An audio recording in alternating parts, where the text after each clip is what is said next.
A very good evening to all brothers and sisters in the Dhamma. So today is 23rd June 2026, Tuesday class.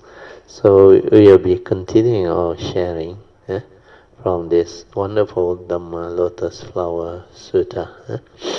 Okay, as usual, we gather and have our physical puja.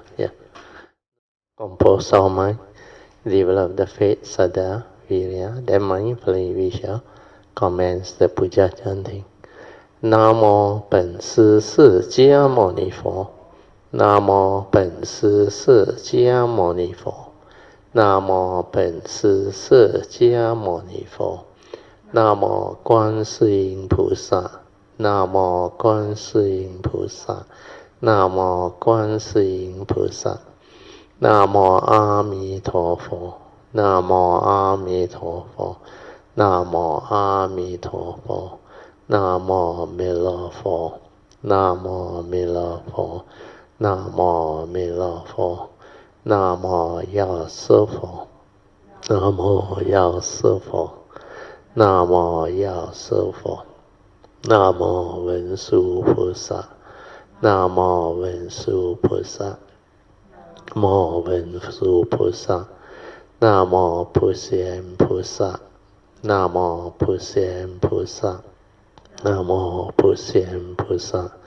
Namo 地藏王菩萨 Namo 地藏王菩萨 Namo 地藏王菩萨 Namo 准提菩萨 Namo 准提菩萨 Namo 准提菩萨 Namo 佛菩萨 Namo 佛菩萨 Namo 佛菩萨 Arahang Samma Sambuddho Bhagava Buddhang Bhagavantang Abhivademi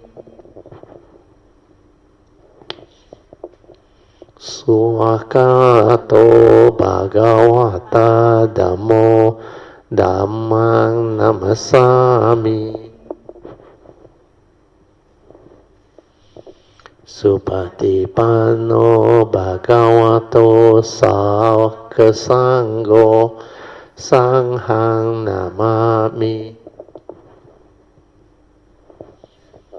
Namo Tassa Bhagavato Arahato Samma Sambuddhassa Namo Tassa Bhagavato Arahato Samma Sambuddhassa Namo Tassa Bhagavato Arahato Samma Sambuddhassa Buddhang Saranang Gacchami Dhammang Saranang Gacchami Sanghang Saranang Gacchami Dutiyampi Buddhang Saranang Gacchami Dutiyampi Dhammang Saranang Gacchami Tatiyampi Buddhang Saranang Gacchami Tatiyampi Buddhang Saranang Gacchami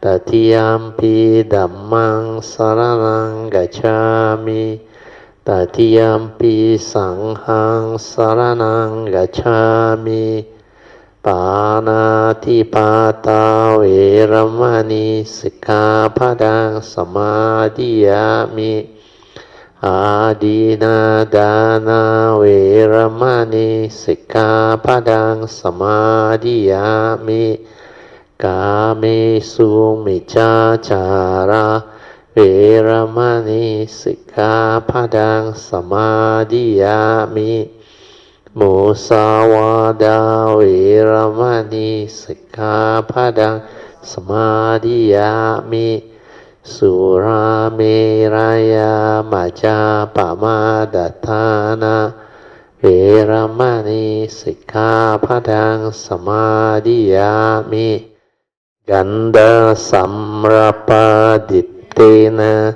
Tippena Tamadangsina Tiloka Dipang Sambuddhang Pujayami tamonudang Ganda sambara yuttena Duppena hang sugang hina Pujaye pujaniyang tang Puja bhajana muttamang Vanna ganda gunupetang Etang kusuma santatin Pujayami munindasa Siri pada sarorohe Pujemi bedang kesumena nena Punnena metena ceho tumokang Pupang mila yati yata idang me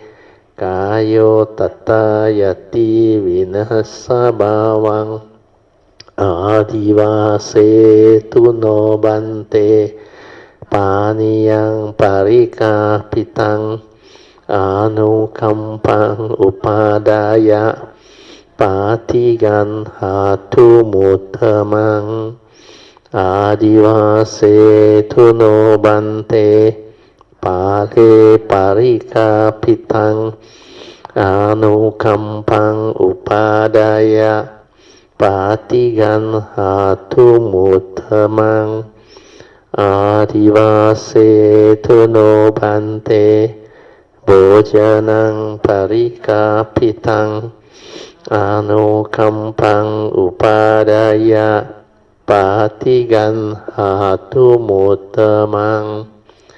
Now let us chant our puja aspiration based on our understanding of the significance of all these puja offerings.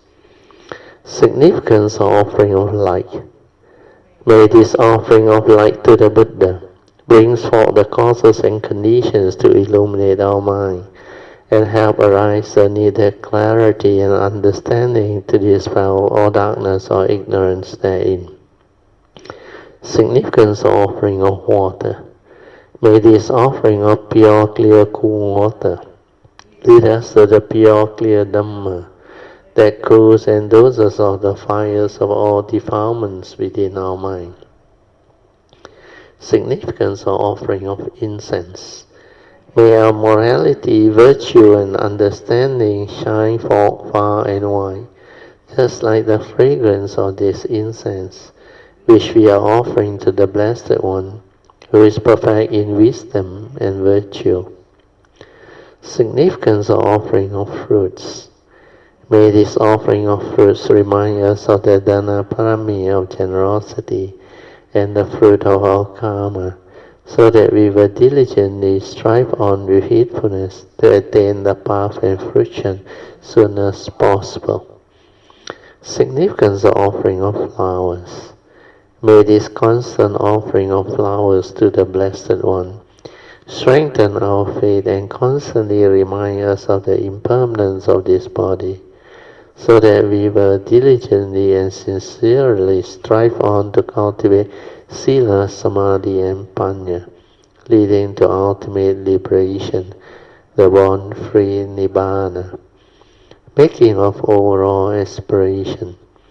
By the power of all these merits born of these offerings, may our spiritual faculty of Saddha, Virya, Sati, Samadhi, and Panya be further strengthened until they become balas or power. Sharing and transfer merits to all beings. May these merits be shared and transferred to all beings without exception, especially to those who have the condition and affinity to receive them. Sadhu, sadhu, sadhu. Okay, let us pay respect to Puja. Vedang Puja. Dhammang Puja. Sanghang Puja. So remember, awareness-based meditation is very useful and very important. It is the basis of training the mind to be ever mindful within. then use it to cultivate so that it can be heedful. So, like the title, awareness-based meditation, you have to develop the inner stability of awareness or mindfulness first before you can develop the meditation. So to develop awareness, we have shared with you how to develop it. The four support, the application of it are very useful. It can lead to the development of stability of inner awareness or mindfulness within. The first support is the most important and most difficult to do, where it demands understanding to develop it well. The first support is relax. The word may be easy, but to do it is not easy. Relax body and mind, completely relax into it, because most people, if you are not trained, you don't know how to relax actually. Most people find it very difficult to even relax their body, then not to say their mind. Their body is always giving them problem. Actually, our body is very intelligent. It shows us a lot of signs before things become worse. As it ages and deteriorates, the body sends out signal in various forms. So, if you are not able to be sensitive, mindful or aware to detect it, then it's not easy. And the most important way to do it is to relax into it. If you can relax into it, means there is no resistance towards the nature's life force, healing and recuperating your body. So ability to have this mindfulness, to be sensitive, to detect all this signal and sign, leading to your ability to relax into it so that you can recuperate or heal naturally. Of course, certain type of sickness, disease demands medical attention, medical interference. That one you have to find out for yourself. Then maybe seek the appropriate medical advice. But for most people to meditate, you don't really need much of this medical thing. You only need to know how to relax. As you know how to relax, your body and mind actually rest. Means body and mind at ease, completely at ease, relax. Then the natural flow of energy within your physical and mental becomes like without resistance, very easy. Then you feel very good, soothingly good. Then there is healing, there is peace, there is tranquility, where there is no thought, no thinking, it's just relaxing into it. Then after that, the mind need to do something, otherwise it will wander off, become heedless, think, and get lost in the thinking process or thought activity. So what you can do is, as a second support, we recommend you to just maintain the awareness within. Before any thought arises, just maintain the awareness. And the awareness is actually your nature within you, pure awareness nature. The pure awareness is a mind that is without activity, without thought activity. It's a silent mind. when the mind is completely quiet, silent and still, without even any verbalization or chattering, or thought activity, means the aggregates of mind are totally absent. But sometimes, as a human being, we have our senses, we have our physical body, then the consciousness trapped inside. Then a natural manifestation will occur when there is sense data impinging upon the sense basis, with the consciousness all come together. So when the sense bases are functioning, the sense data are there, then your consciousness is also there, simultaneously developing the contact at the various sense bases. Then something will be triggered, like the physics experiment, the light bulb lights up.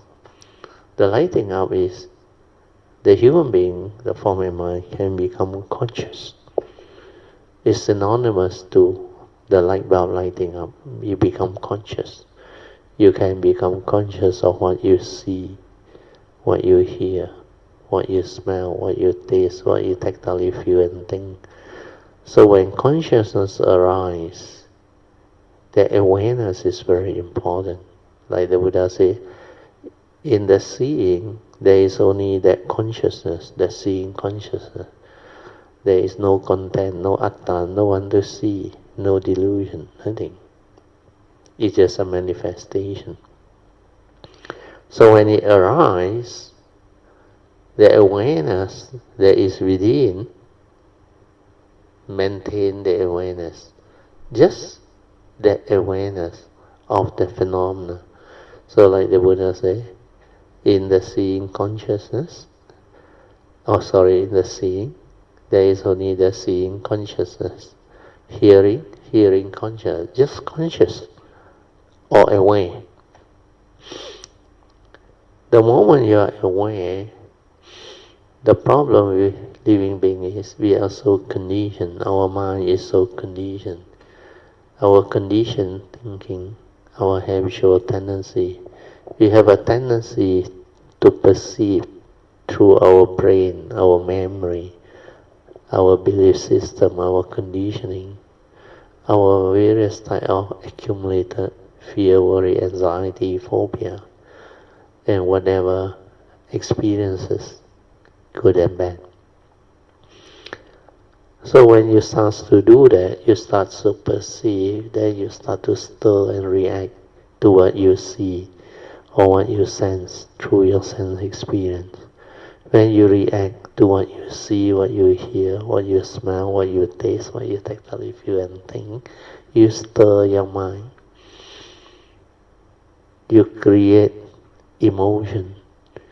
You create what we call thought activity. Then the mind state becomes affected. Sometimes there is fear, worry, anxiety, insecurity. Then sometimes there is excitement, or the other one is when there is delusion, lack of understanding. Then it triggers fear. And fear is always conditioned by worry and anxiety. Because of fear, you develop the unnecessary worry, anxiety, and fear is a very negative energy. So you don't know how to relax and maintain awareness without thought, then this mind get entangled. It perceives, reacts, stir, and create all the movement. That's how mental suffering, mental emotion arise. And all these emotions, most of it are negative, psychological emotion. And they are there dependent originating due to our wrong thought, wrong understanding, mainly sakkayaditthi, self-delusion. And if you don't have the Dhamma understanding, the mindfulness to observe and see and understand, you cannot develop the meditative training and understanding.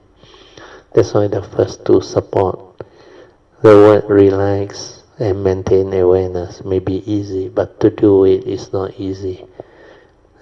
So today I will like to explain a bit more how to relax. To relax, you completely let the body be, and the mind also let things be. Don't resist or intervene. Don't try to do anything. Just allow the body to be. Then everything will move on its own. The best way is to assume that you are dead.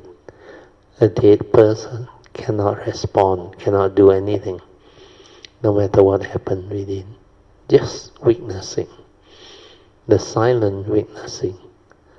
That is our pure awareness nature, witnessing. So stay with that. Then the mundane mind state, mundane aggregate of perception, mental activity, reaction and stirring of mind due to our conditioned thinking, views, opinion, conditioning, belief system, etc. All this will not arise.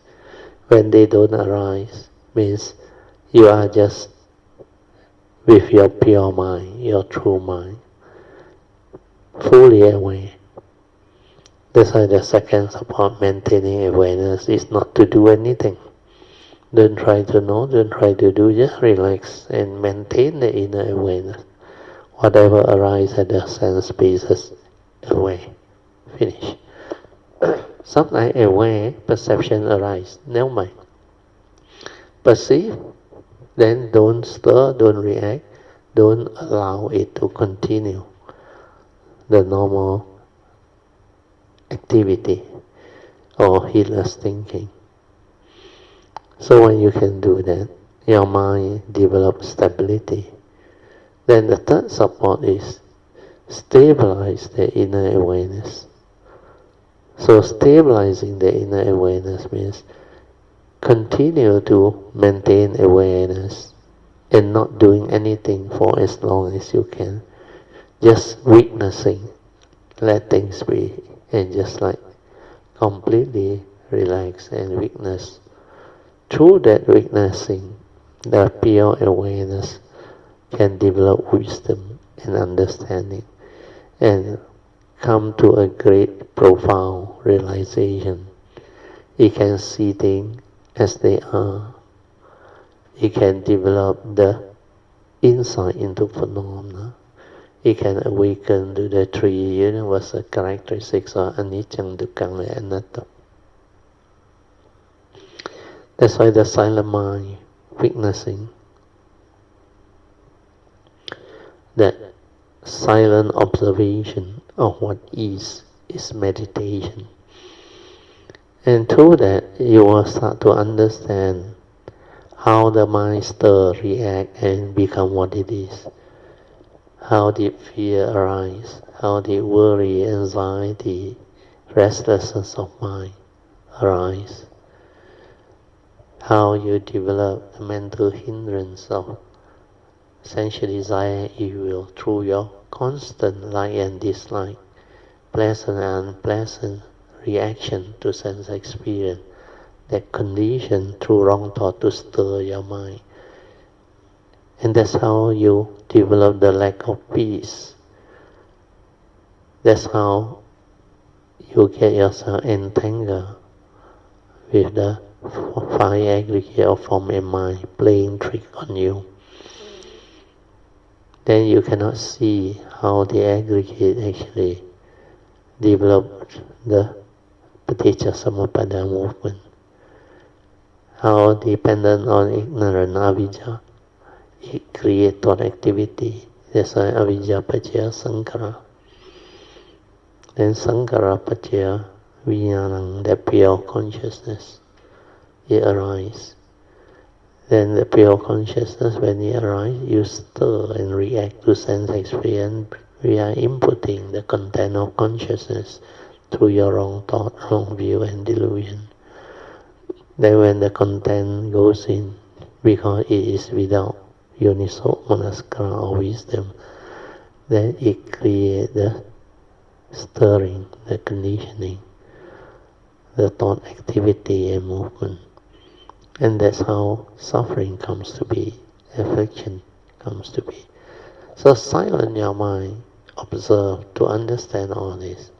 Then you start to understand how you function as a human being, how you know the world, how you interact with the world, and how the content of consciousness keep on moving and conditioning your thought activity.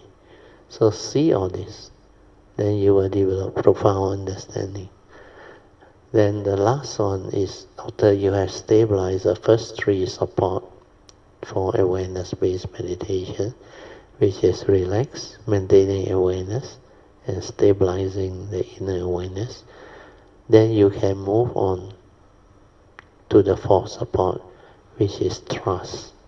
So that one you do later. Only for those who have stabilized the first three support, then you can do the fourth support. And this fourth support is only required if one decides to go the bodhisattva way. Otherwise, it is an option. Okay. For the fourth support, you just relax, maintain awareness, and allow the mindfulness within that is stabilized to stay around the heart area. Just continue to relax, maintain awareness, and stay at the heart area. The awareness that is stabilized, it will detect all the activity at the heart area, whether it is your heartbeat or any vibration within your heart area or any tactile contact. It will just move by itself, it will detect by itself. So you continue to silence, relax, maintain awareness. Then allow the awareness and the phenomena to be, means body and mind. The mind is your awareness. They move as one, in perfect harmony and synchrony. Okay, with that, I will let you meditate on your own. I will set the alarm for 30 minutes. Okay, you all can slowly, mindfully come out of the meditation. Try to maintain whatever inner peace, inner calmness, and inner awareness that you have developed for as long as you can. Then stabilize it and use it to cultivate daily mindfulness, to live life with heedfulness. Page 6 of the chanting book. In this universe, in their entirety, let the deities or Devas come here. Let them hear the good teachings of the King of Sages, which gives heaven and release, Nibbana. This is the time to listen to the teaching. This is the time to listen to the teaching. This is the time to listen to the teaching. Samanta Chiyakawalesu Atra Gachantu Devata Saddhammang Munirajasa Sunantu Sakamokadang Dhamma Svanan Kalo Ayang Badanta Dhamma Svanan Kalo Ayang Badanta Dhamma Svanan Kalo Ayang Badanta Namo Tassa Bhagavato Arahato Samma Sambuddhassa Namo Tassa Bhagavato Arahato Samma Sambuddhassa Namo Tassa Bhagavato Arahato Samma Sambuddhassa Iti Beso Bhagava Arahang Samma Sambuddho Vijacharana Sampanno Sugato Lokavidu Anuttaro Purisa Dhammasarati Satta Deva Manusanam Buddho Bhagavati Swagato Bhagavata Dhammo Sanditiko Akaliko Ehipaseko Opanaiko Jatang Veditabo Vinohiti Supatipano Bhagavato Saukasangho Ujupatipano Bhagavato Saukasangho Nyaya Patipano Bhagavato Saukasangho Samici Patipano Bhagavato Saukasangho Yadidang Chatari Purisayukani Atta Purisa Pugala Esa Bhagavato Saukasangho Ahuneyo Pahuneyo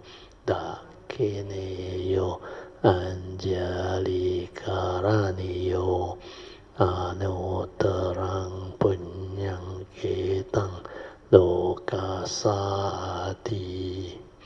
Sadhu Sadhu Sadhu.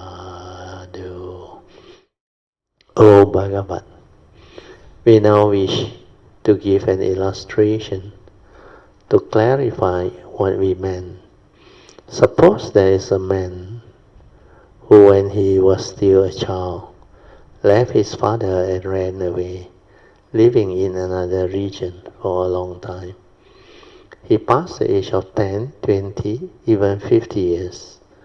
The older he got, the more impoverished he became.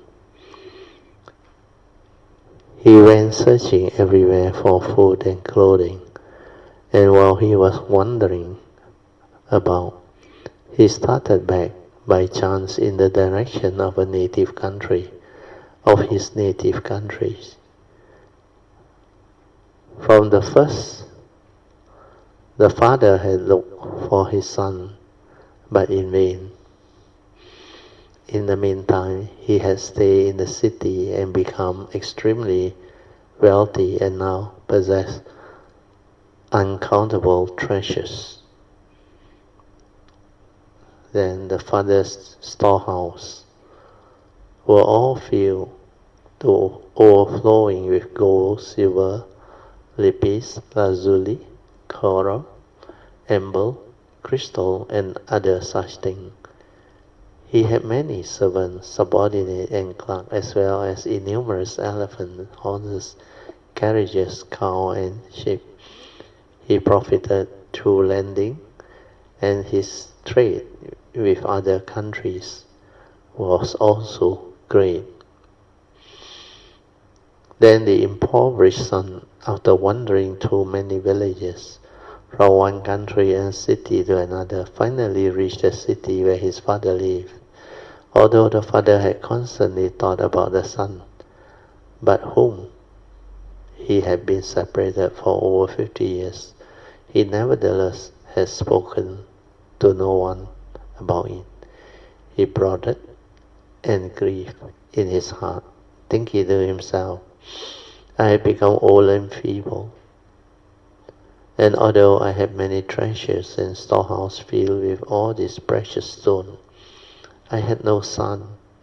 When I die, my treasure will be scattered and lost for lack of someone to whom to entrust them.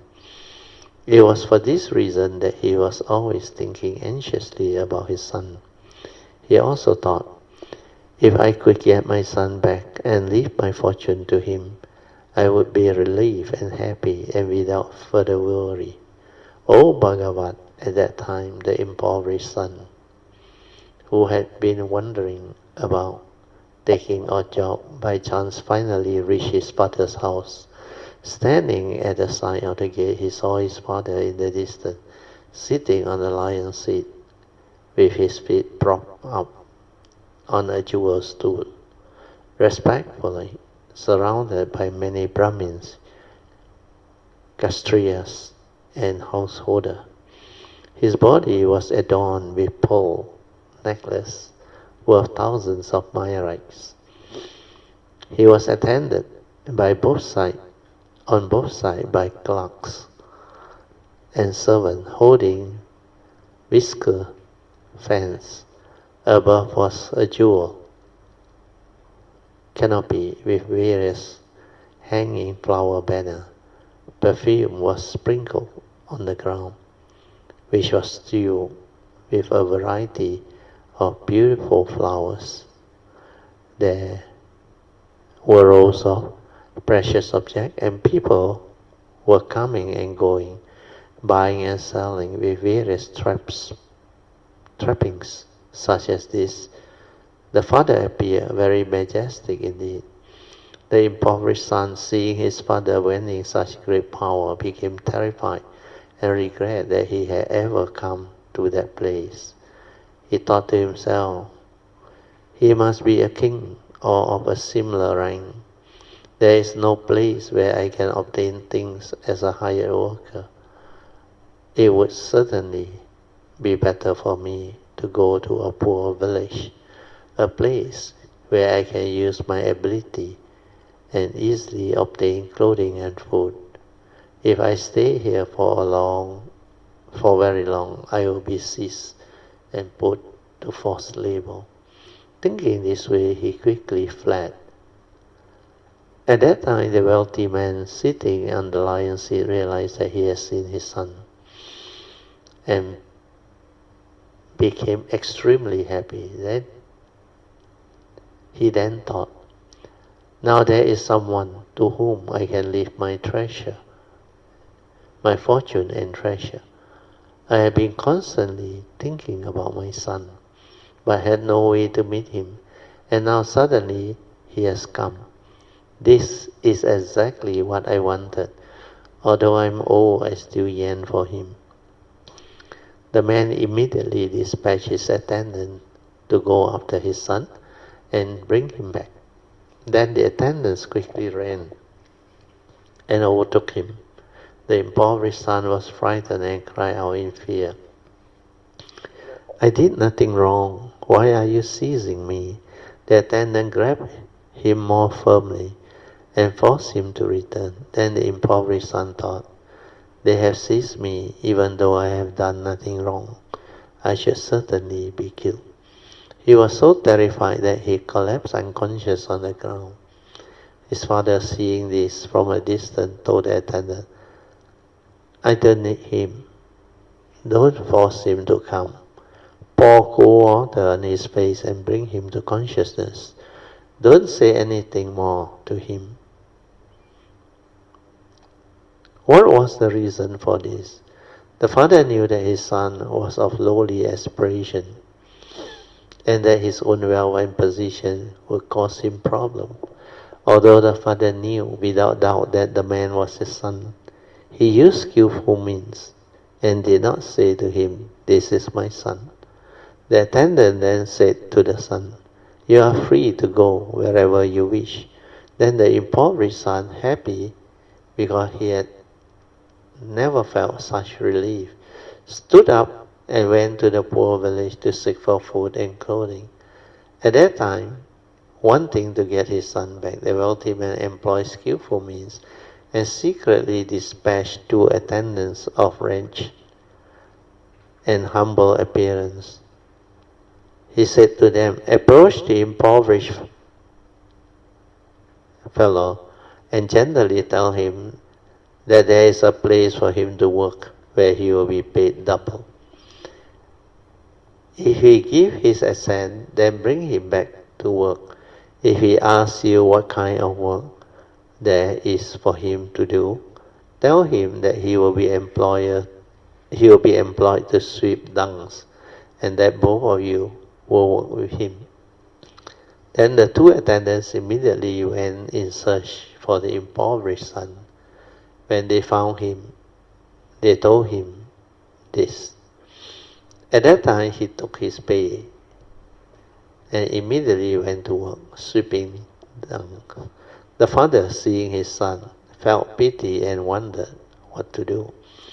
Then one day, while looking through the window, he saw his son in a distance appearing, emaciated and wretched, soiled with dung and dirt. The father took off his necklace, fine garment, and ornament, and put on torn, filthy clothing, covered himself with dirt, and taking a dung sweeper in his right hand, he made himself look fearful. He said to his worker, "Work hard and don't be lazy." Through this kind of skillful means, he was able to approach his son.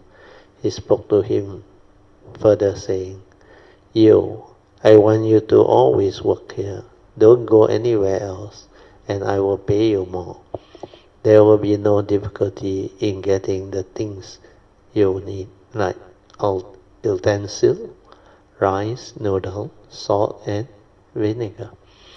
I also have an old servant.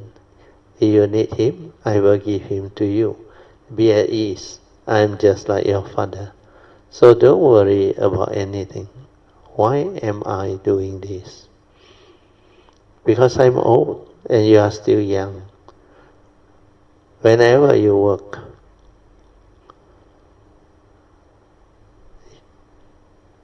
you are not lazy or sullen and never complain. You never see. I never see in you the bad qualities the other workers had. From now on, you will be just like my own son. Then the wealthy man immediately addressed him as his son. At that time, even though the impoverished son rejoiced at being treated this way, he nevertheless still considered himself a humble employee. For this reason, his father let him continue to sweep dung for 20 years. At the end of this period of time, each had come to trust the other. Yet, even though the son had free access to his father's house, he still lived in the same place as before. O Bhagavat, one day the wealthy man became ill and knew he was going to die before long. He said to the impoverished son, "This is what I have been thinking, and I want you to understand my intention. I now have plenty of gold, silver, and precious treasure filling my storehouse. Get to know exactly how much is being taken in and out of them. Why do I want you to do this? Because you and I are one and the same. Take good care of our fortune and don't let it be lost." Then the impoverished son obeyed his instruction. Although he learned everything about the gold, silver, precious treasure in the storehouse, he never wanted to take even the least amount. Nevertheless, he still lived in the same place as before, and still not able to get rid of his feeling of inferiority. After a short time had passed, The father knew that his son's mind had become composed. Then his will had increased, and that he was ashamed of his former feelings. When the father was just on the verge of death, he ordered his son to meet the king, the minister, Castrius, householder, and relative, who had already assembled there. The father then declared, "This is my son, my own progeny. When we were in a certain city, he left me and fled. He wandered around for more than 50 years undergoing hardship. His original name is such and such, and my name is such and such. Long ago, when I was in that city, I worried and searched for him. At last and unexpected, I met up with him. This is my true son, and I am in truth his father. All the fortune now I possess belongs to my son. He already knows about our finances." O Bhagavat, at that time the impoverished son, hearing what his father said, became extremely happy at having obtained such an unprecedented experience. Then he thought, "I never even considered receiving this. Nevertheless, this treasure house has come into my possession, though unsalted and unawaited. O Bhagavat, this very wealthy man is the Tathagata, and all of us are the heir of the Buddha. The Tathagata has always said that we are his children because of triple suffering. O Bhagavat, we experience pain. We were confused, ignorant, and attached to inferior teaching in life after life. Today the Bhagavat has made us think about getting rid of the dung of fallacy regarding the reality of the world, and that in this respect we diligently strove to attain the Nibbana only, as one seeking a salary for a single day labor.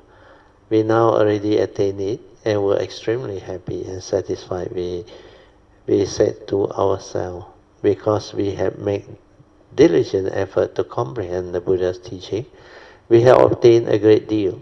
But the Bhagavat had formerly perceived that we were attached to desire and be contented with lowly aspiration, while letting us be. So he did not explain that we were to have a portion of the treasure house of the Tathagata's wisdom and insight. Through the power of skillful means, the Bhagavat had taught the wisdom of the Tathagata. Although we had attained Nibbana from the Buddha as our salary for one day's labor, we thought we had attained much and did not seek the supreme vehicle, Mahayana. Furthermore, we had manifested and explained the wisdom of the Tathagata for the Bodhisattva, but we ourselves had no aspiration regarding it. Why is this? The Buddha, knowing that we were contented with lowly aspiration, taught us according to what is appropriate through the power of skillful means. But we did not know that we really were the heir of the Buddha.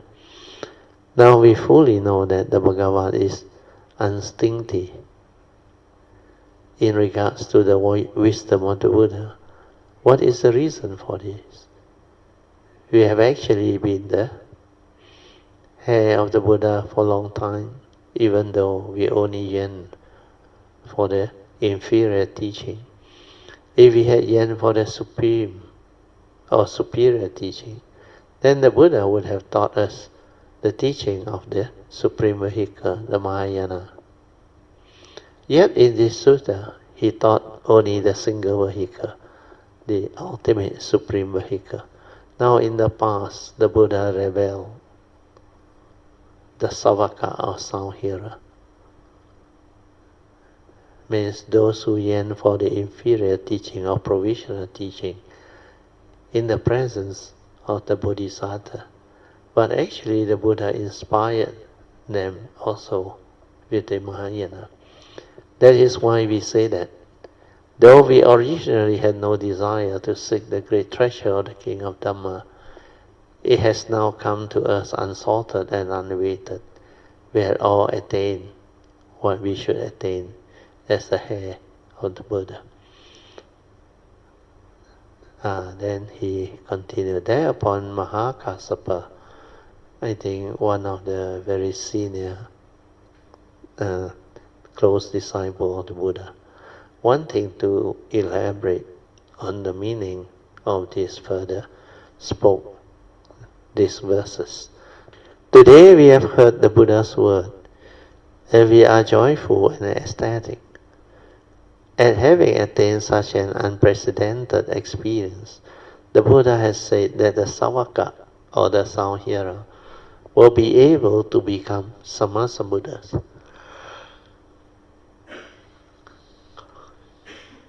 The most magnificent jewels have been obtained without being sorted or awaited. Suppose there were a young and inexperienced child who left his father and ran away to a distant country. He wandered around for more than 50 years, and his worried father looked for him everywhere. The father, exhausted from searching for him, remained in a city where he had a house built and enjoyed the senses of the desire of the five senses. His family built up a vast wealth of much gold, silver, mother of pearl, agate, bowls, lapis, lazuli, elephant, horses, cows, sheep, floats, carriages, peasants, servants, and other employees.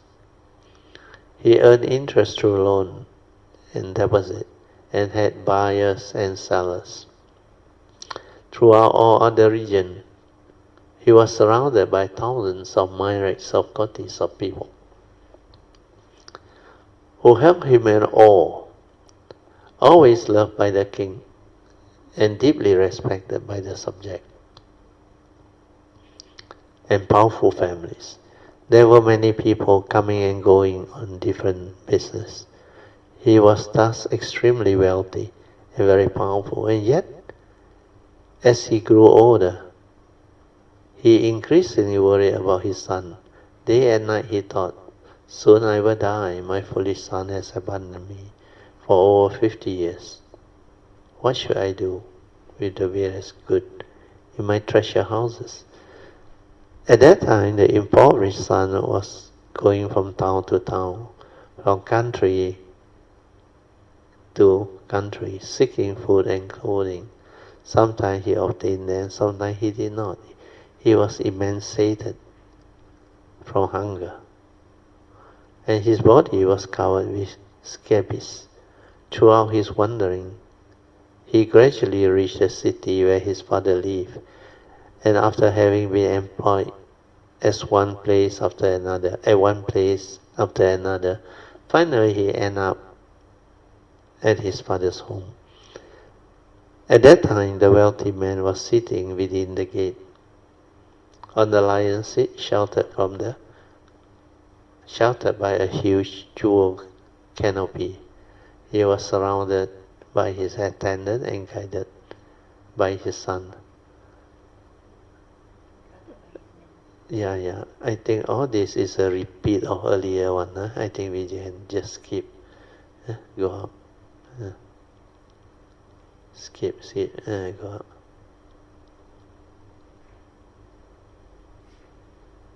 Okay, I read from here. Since this man has seized me, I shall certainly be killed. Oh, this one also done.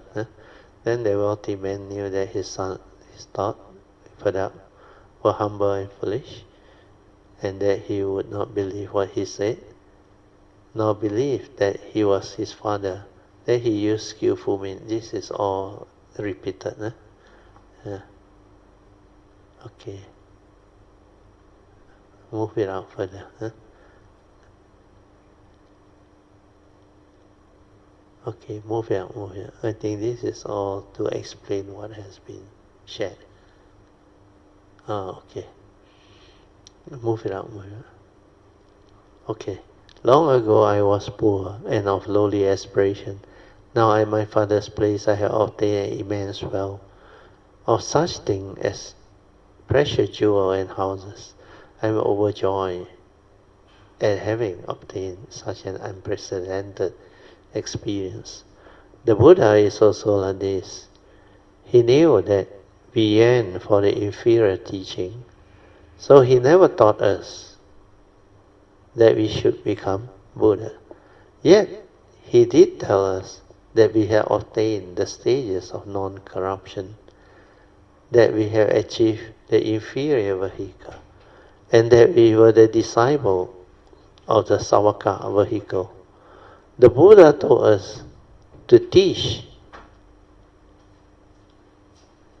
that those who practice the highest path would be able to become the Buddha. Accepting the Buddha's teaching, we explain the highest path for the great Bodhisattva, using various explanations and illustrations and many figures of speech. The hair of the Buddha, hearing the teaching from us, contemplated day and night and practiced diligently. The Buddha instantly made their prediction, saying, we will all be able to become Sammasambuddha in the future. We have explained the essence of the treasured teaching of the Buddha, only for the sake of the Bodhisattva, but do not expound it for ourselves, just as the impoverished son, who after approaching his father, learned of various things, yet did not want them. So although we explain the treasure house of the teachings of the Buddha, we never aspire to it. We thought that we had ourselves attained Nirvana, and considered this enough, and understood only this, and did not think there was anything else. Even if we heard about the pure Buddha land and leading and inspiring sentient beings, we never rejoice in it. Why is this? Because although we thought thus, every existence is inquiescent, neither produced nor extinguished, neither large or small, incorrupt and unconditioned. We felt no eagerness, for day and night we neither craved for nor were attached to the wisdom of the Buddha. Neither did we aspire to it. Furthermore, we ourselves thought, with regards to the Dhamma itself, that this was the ultimate goal. After practicing the teaching of emptiness day and night, we were able to shake off the suffering of the triple world, and bearing our last body, abide in Nirvana with residue. We were led and inspired by the Buddha, so that our attainment of the path was not in vain. And we had already been able to pass on the benefit we received from the Buddha. Although we have expounded the teaching of the Bodhisattvas to the heir of the Buddha to seek the Buddha path, we never longed for this teaching because he knew our mind. The leader turned away from us. At first, he did not arouse our zeal with the explanation that there exists real profit in the teaching, just as the wealthy man, who knowing that his son was of lowly aspiration, broadened his son's mind, using the power of skillful means, and only then entrusted his entire fortune to him. The Buddha is also exactly like this. He has manifested marvelous things, but perceived that we were content with lowly aspirations. He brought control to our mind using the power of skillful means, and only then taught us the great wisdom. Thus today we have obtained the unprecedented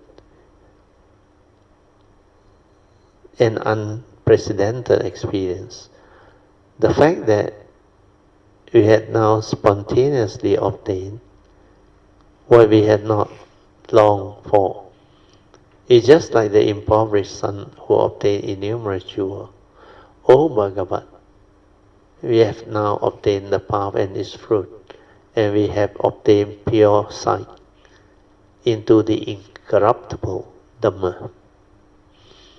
For a long while, we have maintained the pure conduct of the Buddha. Today, for the first time, we have obtained the result. For a long time, we have practiced the pure path of discipline and integrity based on the teaching of the Dhamma King. And now we have attained the supreme fruit of non-corruption. We are now Savaka, means the sainthood cultivators. And cause everyone to hear the word Buddha path. We are now real arhats and shall be revered among the Devas, the human, the Maras and Brahmas in all the world. The Bhagavat, the great benefactor, benefit us with marvelous things by his inspiration and compassion. Who can repay him for it, even in immeasurable quantities of kapas?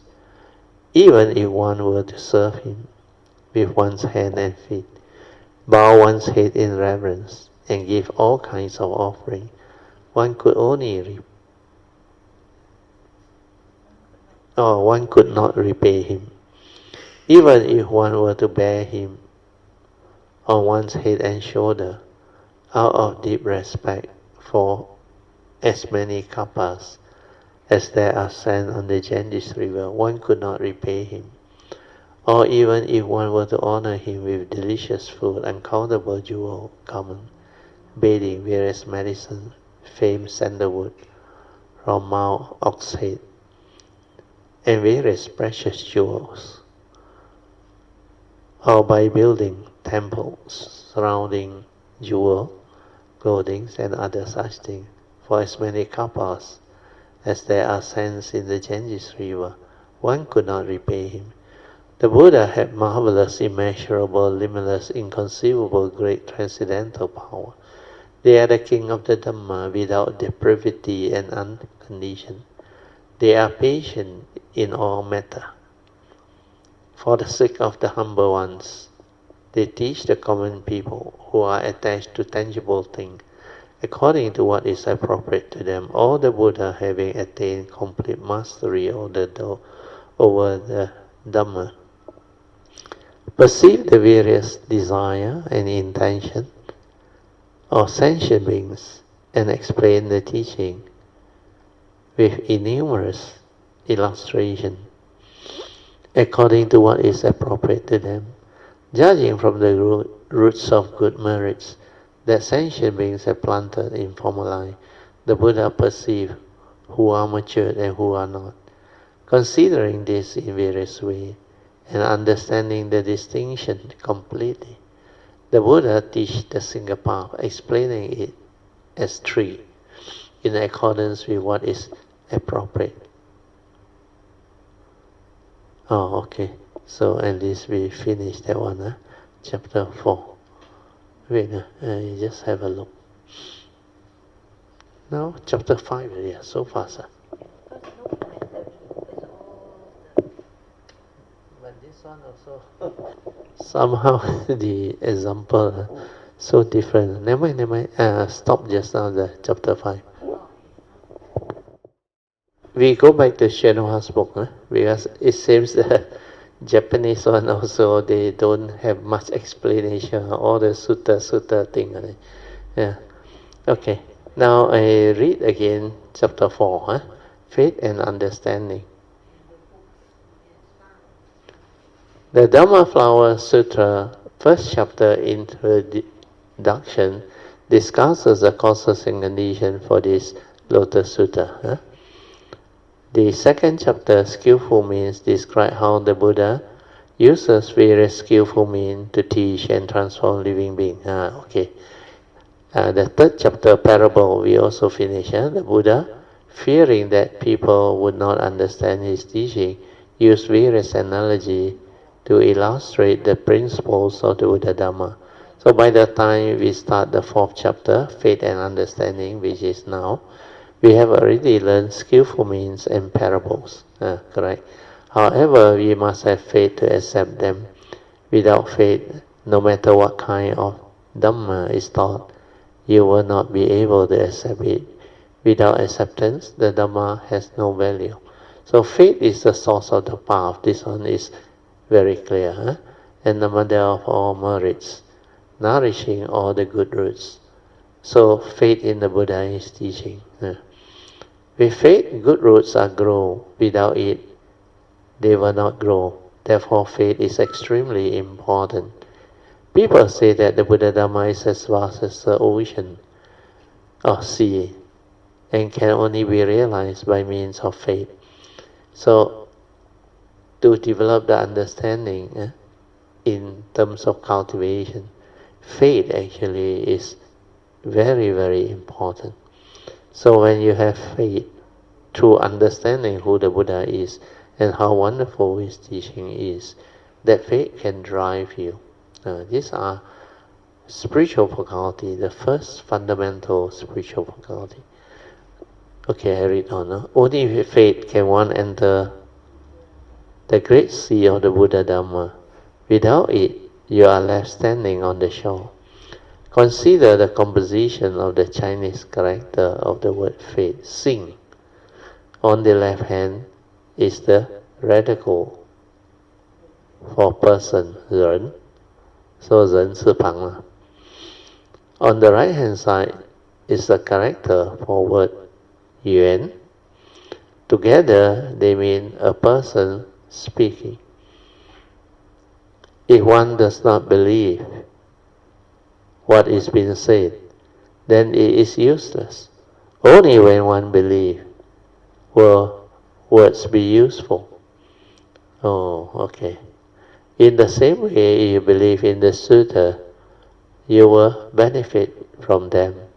If you do not believe in the sutta, then you will not benefit from them. For example, if you have a short temper, and know the sutta has stated clearly that one should avoid anger, you may think, I should not get angry.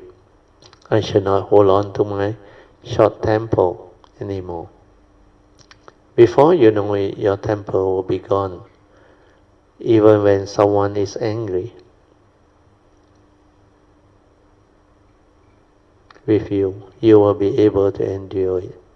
Okay, this one we can skip. Wait. If you have no faith, I think all this you can skip. The temper one is Shenhua's way. That's why I say this one is a bit long-winded. Now move on. Okay, move on.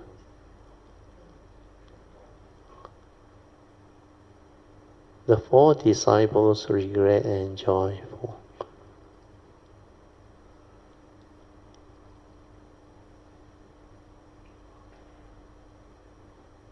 Okay, now since it's almost time, we stop here. I will check the Japanese version and see whether we follow the old one or the Japanese version. Well, the Japanese version is the other extreme.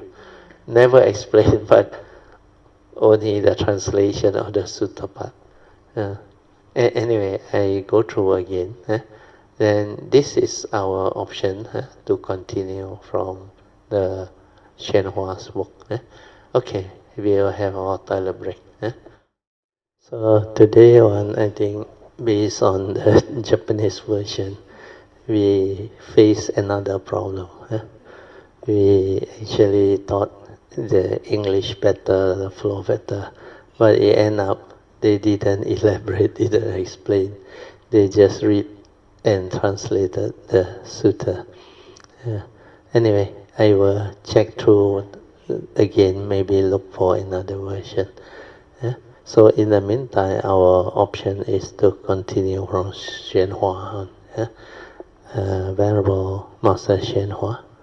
I think his one is okay, not so bad, except that he's a bit long-winded in his explanation of like certain things.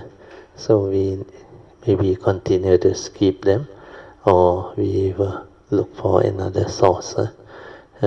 Because what I want is the summary of the Lotus Sutra, so that it's easier for you all to develop the understanding. Because this Lotus Sutra involves a lot of what they call predictions. Now it's on the chapter of faith and understanding, leading to the predictions. And the analogy of the long lost son, I think, the so-called the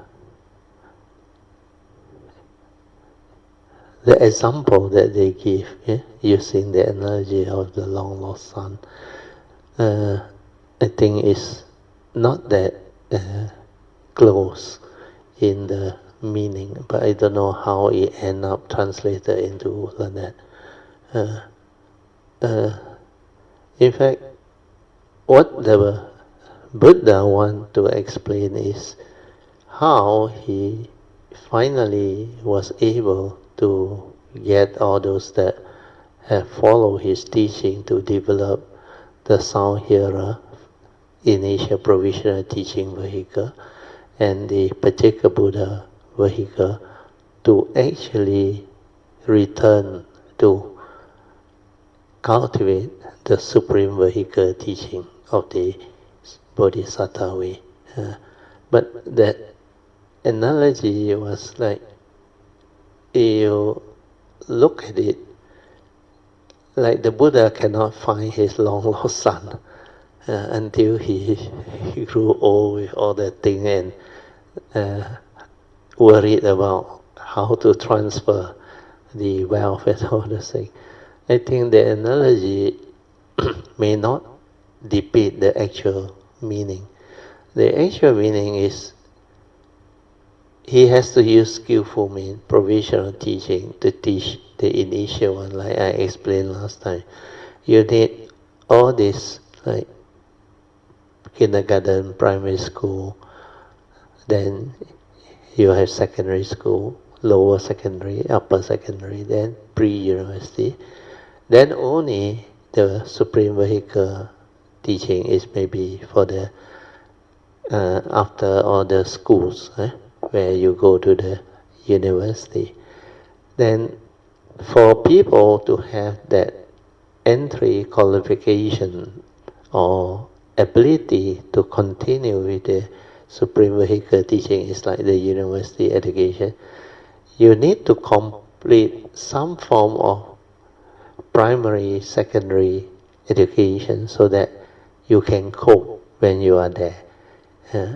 Then it's just like in our student days, early days. A lot of people from the rural school, they like never believe that they stand a chance, because to them is the urban school. They do better. They have better facility, better teachers, everything, better condition. Then chances of them succeeding is more. But as society evolves, like now, it's very easy to get a tertiary education, or to have a degree, university degree. But what the Lotus Sutra try to explain is, initially the skillful means and provisional teaching has to be taught, because like what I explained last time, if you don't have the primary school, kindergarten and primary school lower secondary and secondary school and pre-university exam, there will be not enough undergraduate that has the ability to proceed on to the university education or tertiary education. For our case, spiritual field is the supreme vehicle way. But the difference in the analogy between school and university is different again, where it does not depict the true difference. Because for our education system, actually to go to university is not difficult. Not difficult. Provided you continue to diligently strive on and commit yourself. Then once you gain entrance into the university, you actually will go through. Very few people drop out from the university education. But the difference is to actually go the supreme vehicle way, you need a lot of parami. A lot of parami. It's not just passing the pre-education exam or whatever. Even the provisional teaching, the sainthood way, all those things, you must have affinity with great beings. You must have good parami to actually receive this supreme vehicle teaching, then determine. And the university education is not like our present civilization. 3 years you graduate, 4 years you graduate, medical 5 years, then some maybe you need architecture 6 years, and etc. Then you continue your master, your PhD and all those things. But the supreme vehicle way take eons and eons and eons. And the analogy, what the Lotus Sutra is trying to explain to you is not easy if you don't have the understanding and the faith. So initially there is a lot of karmic obstacle. It's like you can never talk to them about their supreme vehicle teaching until they are ready. They are ready. And to wait for them to be ready is actually not easy. Like I explained to you, even this segment of my life coming, although I only came out and share 20 years, 21 year plus. The thing you can see is initially, even as I shared in the earlier, even the basic provisional teaching was not easy. Then it takes a while for people to actually develop the understanding. Then I have to revert back to basic essential Dhamma. Then from there, slowly introduce the teaching. Then after you all develop the understanding of the provisional teaching of the sainthood way, and of course we also teach the dwelling, which include the Pajika Buddha vehicle way. It is still not easy initially. That's why the Bodhisattva way only came out, I think, 11 years later. 2004 I started, 2015. Then the Bodhisattva way, the causes and conditions arise. Then at that time there were a lot of people who still have doubt, not much confidence. And I remember the first, the sharing was okay, then the book came out later. But the first retreat where I actually tried to create causes and conditions for those who want to take the vow, because a handful of them came to me. But that year, I think the participant, the yogi, quite a lot, and quite a number from Penang, I remember. But they were totally not exposed to this type of teaching before. That's why there were a lot of fear, reluctance, and other things. Nevertheless, that the first one was not easy. but quite a number actually persevere, continue. Then as the retreat, that subsequent retreat that we had, then year after year, the Bodhisattva way gain momentum and confidence and understanding. Then more and more had the faith. And a lot of them see the benefit, the result and all those things. That's why we have to understand. This is possible because there is sasana, understand? If the Buddha sasana is not around, we cannot achieve this over 20 over years.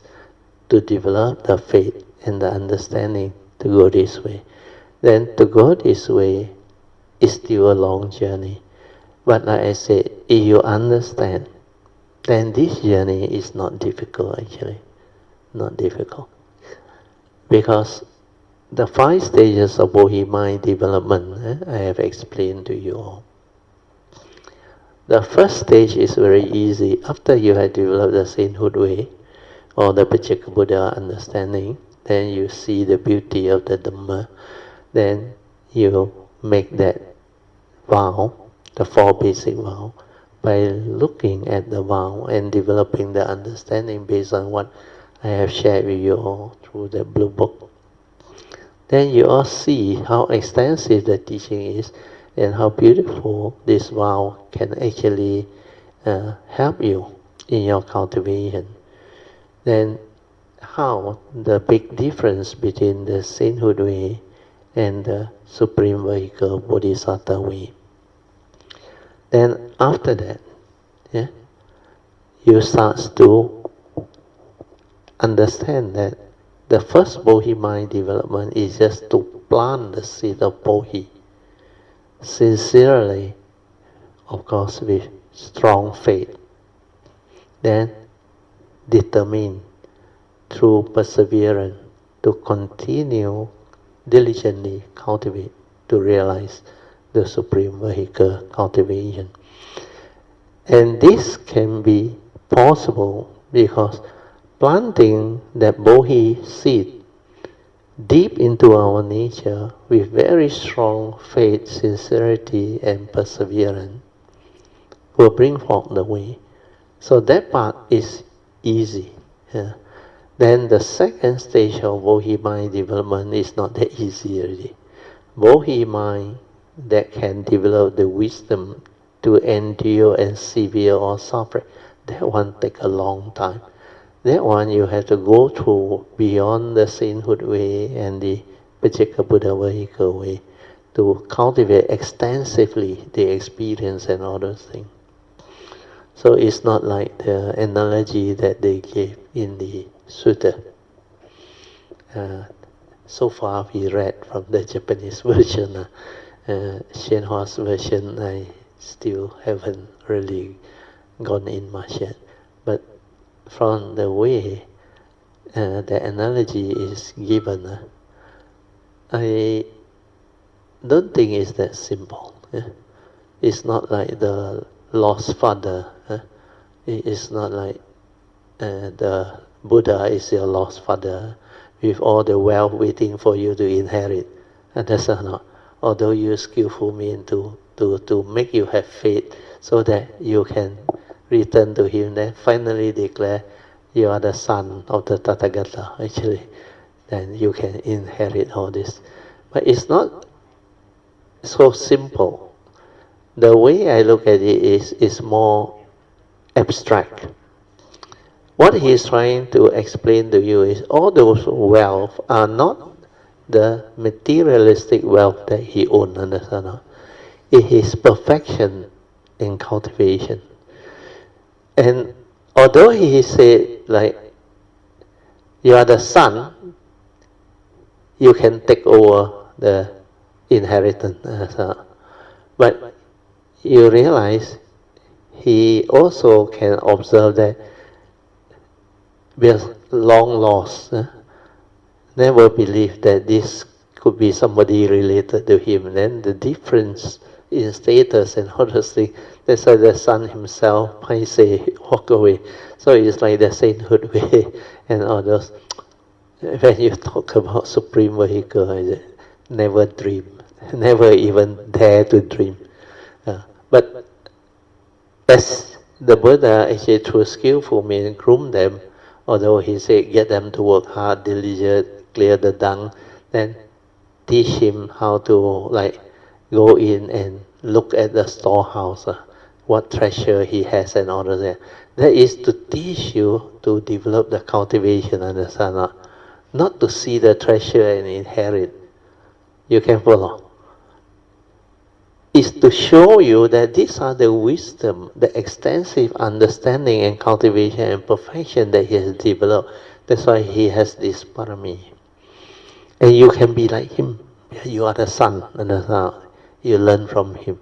And that way of explaining it is more meaningful, more in depth. But the way he translate the thing is like, the analogy is like, not appropriate at all. Understand? It's not a direct inheritance of his wealth. His so-called accumulated wealth, storehouse, or all those treasure, is actually his cultivation, his perfection, his wisdom and virtue that he has developed and perfected. And because of that, the segmented life and all not explained inside there in the analogy. It's not that the Buddha is very old, about to die already. So this one, somebody must it's not that type of literal analogy. So the way I look at it is I have to look for another version that has the understanding. That's why earlier on also the Japanese one say they have to start somewhere and then later on people who understand will add on to it. So we see how, otherwise we revert back to Hsuan. Okay, now we open up for meditation reporting or Q&A session. So anybody who wants to share their meditation reporting or ask any question related to the Dhamma, to the teaching or the meditation, you can. Amitabha, Brother Teo, Mrs. Yeah, Teo, and Amitabha, yes. yeah. So what Brother Teo was sharing about this Japanese version, I was looking forward to it. That is a shorter version, and we can finish it quickly. Yeah, You know, yeah, correct, and yeah. now it's a different story when I Yeah, listen to totally it. different, no explanation at all. Also And funny the yeah, their story. translation, the English is slightly better, but not much improvement in the understanding. So I was thinking we try to look for other source. Then I go back to Shenhua one. Although Shenhua one describe a bit quite good, the introduction that describe the initial chapters of the Lotus Sutra. Then how from there we end up with the parables. Then now is the faith and the understanding where the prediction they starts to arise more frequently. Yeah, Poh Cheng, yeah, you can continue. Yeah. Yeah, the story can be quite misleading that we can inherit the treasures, the so-called wisdom and vision of the The future. wisdom and virtue of the perfection or cultivation that the Sammasa Buddha has cultivated to completion over Yeah, the it's long tough. period. Yeah, So unfortunately, very misleading. literally, it's not that treasure. It's, Yeah, it's the spiritual wealth that he has accumulated. If you use that to understand, then the analogy is meaningful. Meaningful. Otherwise, you take it literally. It's like layman's way of reading it. Then it's like, what type of example is this? It's like no bearing at all. Then talking about Buddha aging, after searching for so long, 50 over years, then came back, found him, then after that, test him out for 20 years. Then after that, only appoint him and all things. It's like a treasure to be wealth to be inherited. It's not that way. Where the Bodhisattva way is not so simple and straightforward. So what I have shared with you all earlier on, giving the example of the school education that our society has, is at least more in-depth and easier to develop the understanding. But I also pointed out that the university education for our civilization is actually very simple, quite easy.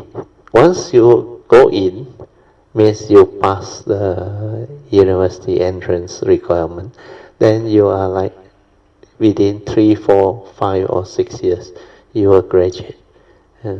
So all these are like not the similar analogy that can compare, because the Bodhisattva way is so extensive and so much more complicated than the sainthood way, the provisional teaching way of the sainthood way and the Pachaka vehicle.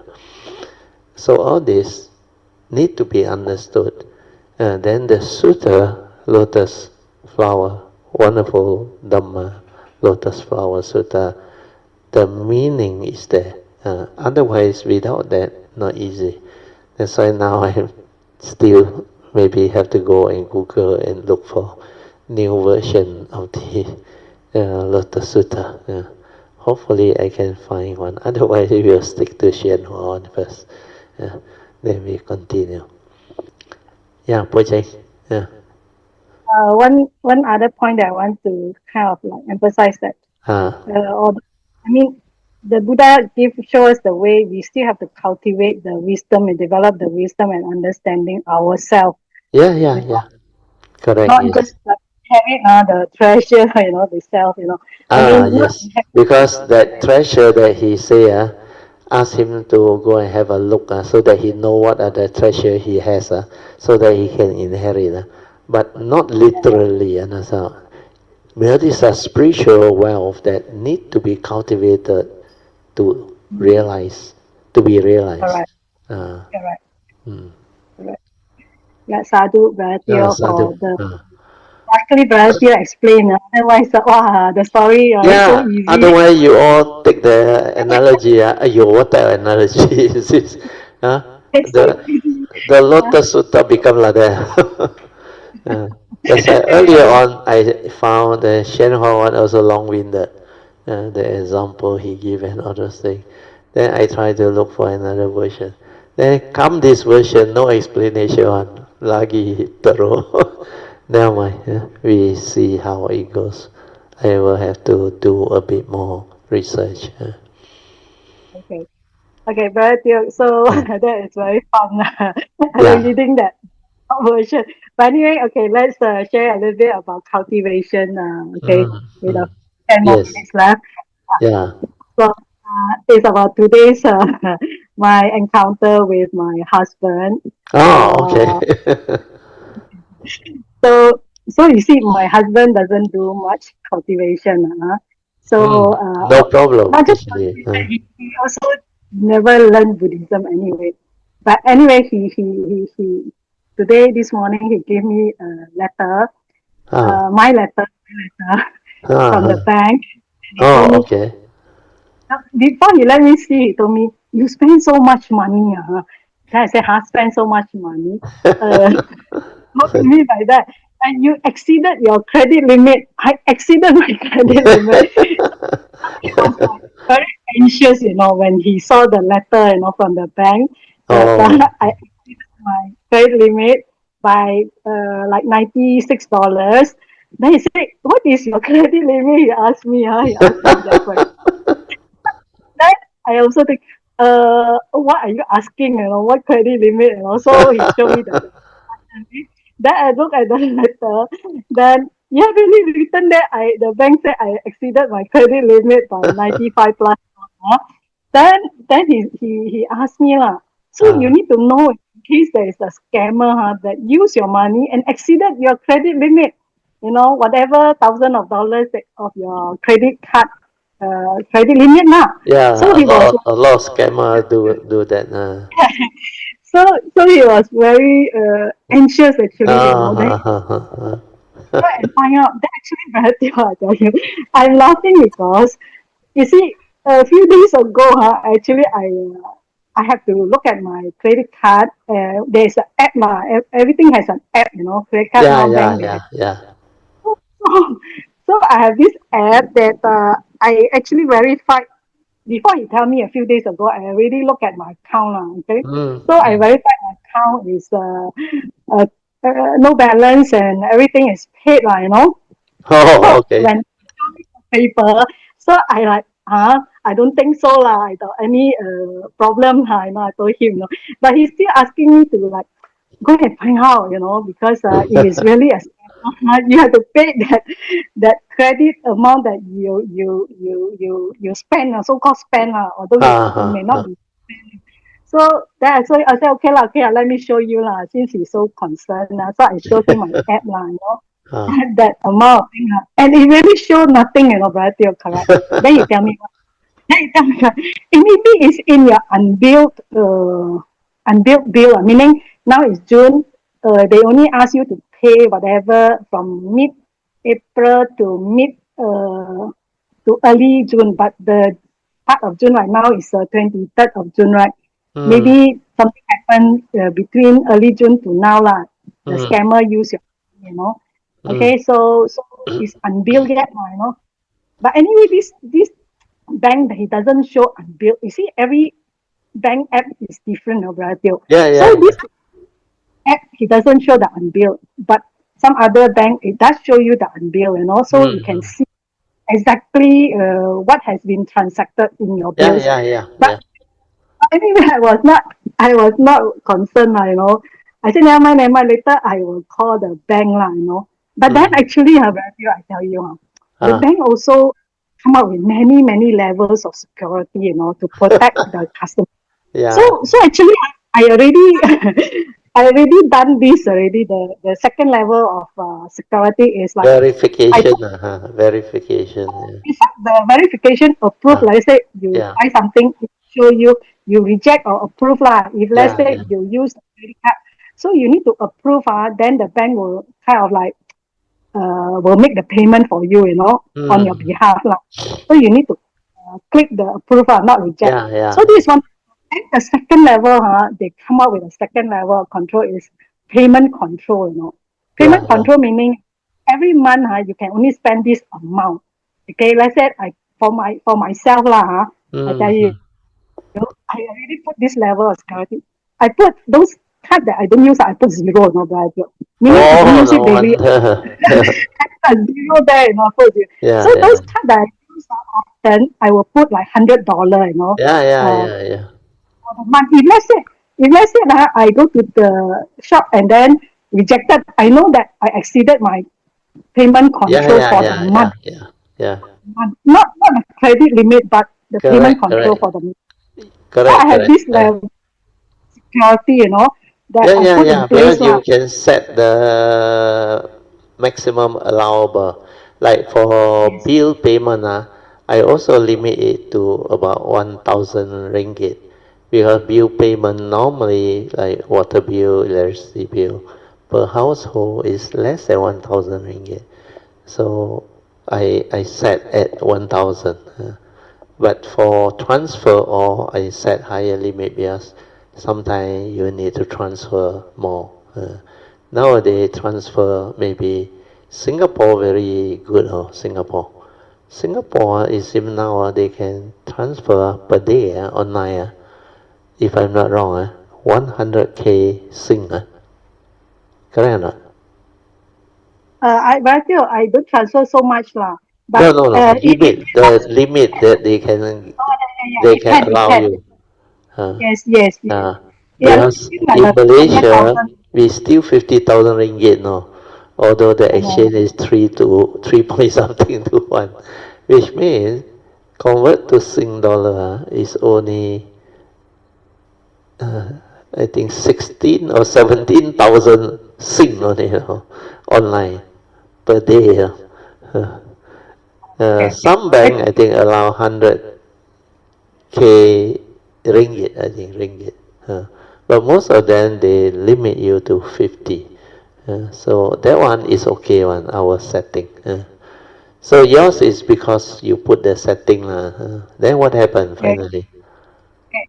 So actually I put setting like that. So I feel very secure that my credit card is like, even if kena scam is only $100. Yeah. You won't exceed that, yes. Yeah, it won't exceed, my credit limit, whatever $1,000 that I put in the credit limit.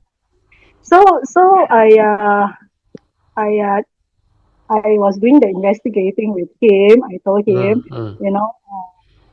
this one is not possible in the sense that because of this credit limit, this payment control limit that I set. But nevertheless, because the bank sent me the letter, so I called the bank, to investigate better, Then the bank very funny, tell me what. Oh, this one happened because the annual fee, the annual fee. Yeah. They charge the annual fee, so it becomes negative. Yes. The thing is, this also I do not know about this. Right? You see, when they charge the annual fee, because the annual fee is more than $100, it's beyond my control. It's beyond my payment control limit of $100, ma. Yeah. This credit, this annual fee is more than that. It's about $200 plus, per year. Sing Then, yes, Sing dollar. So your credit card annual fee not cheap. So because of that, right, it exceeded my $100, ma. You see, by right, if I do the payment, it will be rejected. But because bank is the one that charge you, anyway, correct. they override that payment control limit. They override it, But then the system, the bank system, automatic generate this Correct. Yes. warning letter to the Statement, customer. the statement and the letter. The letter also generated. So therefore, they have this letter that is not useful to me, because yes. it is not that I exceeded my credit limit plus. It's not the correct term that it should be exceeded the payment control limit, But any case, it is not useful information for me, Yeah. You know what I mean? I thought, if let's say my husband thought that if they give me this kind of letter, it's telling me there could be a scammer that hack my credit card. The tendency is, they believe must be a scam. So resolve finally. It's resolved, but in any case, it happened before in the past. That's why he was very anxious to know whether it's really a scam. Better sort it out, this kind of thing. Otherwise, it can become unnecessary problem. Correct. So you can see the anxiety level of him. Yeah. Like very kanchiong already, must go and find out. But for me, because I got so many levels of security, plus in the past I encountered that before. Actually, the scammer really tried to make payment with my card. I don't know how they get my information. And I have to. Sometimes they even frighten you with the WhatsApp. Our side here is we receive WhatsApp. He said this credit card somebody has used like a few thousand ringgit. If it's not spent by you, please call us. That one scam already. Because the worst is one of the WhatsApp that came many years ago. That bank, I don't even have a credit card. That's very obvious. So all those. But very important, the number that you don't know, don't answer. Don't even pick up the call. Then don't click on any of the link that comes through all this Facebook or WhatsApp. It's very dangerous. Okay, Yes, correct. don't worry, Poh Yeah. Cheng. Yeah? So resolve is good. Yeah, So yeah, we have to yeah, yeah. end. We have to Yeah, end yeah, already. yeah, yeah, already, yeah, yeah, Yeah, 31, 32. Yeah, yeah, thank you yeah. very much. No problem, Sadhu. So thanks for the sharing. Then the other thing that I have to let Kayamita know is next month I will be going down to Singapore. I think it's July 17, 18, 19. Class will be cancelled. I will not be around. And I'm meeting out with some of the Kayamitas there in Singapore. Then I think Poh Cheng recommend us to visit that temple. That temple is actually the Sampausu's uh, parent temple, isn't it, Poh Cheng? What is your name? The original temple that was established by the founder, Venerable, that in 1935 in Singapore, Yeah, Belo yeah, Si. yeah. And they actually built the Sampausu as a branch. Our Is Sampo correct. temple in Cameron Highland. So this temple, I think, is meant to be for us to visit. Below sea. Belo Below, Si. below sea. Belo. Actually, In the actual Mandarin this is Belo how to pronounce? Below, the meaning Vero Chana, I think it's below, below, Piruchana. Oh, Piruchana. Yeah, actually, Verochana. Vero Chana, Yeah, Vero Piruchana Chana. Buddha. Yeah, the statue all similar. Yeah, Yes, yeah, yes. similar with the Sampo temple. The one, the picture that I show you is the Vero Chana Buddha. Yeah, yeah, yeah. Very good. So Yeah. we look forward to meet up. Then we will finalize the other detail later. Okay, we will end the whole thing. So let us rejoice. Sadhu, sadhu, sadhu. Okay, now we share merit, transfer merit, starting with the Devas. Akasata cha pumata devanaga mahindika punyang tang anumoditwa chirang rakhantu lokasasana ittawata camehi sampadan punya sampadan sabbe deva anumodantu sabba sampati siddhya idang me nyatinang hotu sukita hontu nyatayo idang me nyatinang hotu sukita hontu nyatayo idang me nyatinang hotu sukita hontu nyatayo devo satukhalena sasa sampati hetu cha Fito bhavatu loko cha raja bhavatu dhammiko imina punyang kamena mame bala samagamo satang samagamo hotu yawa nivana patiya sadhu sadhu sadhu. Okay, you all can now pay respect mindfully to Lord Buddha, Guanyin Bodhisattva, and all the worthy ones. There we end. Sadhu.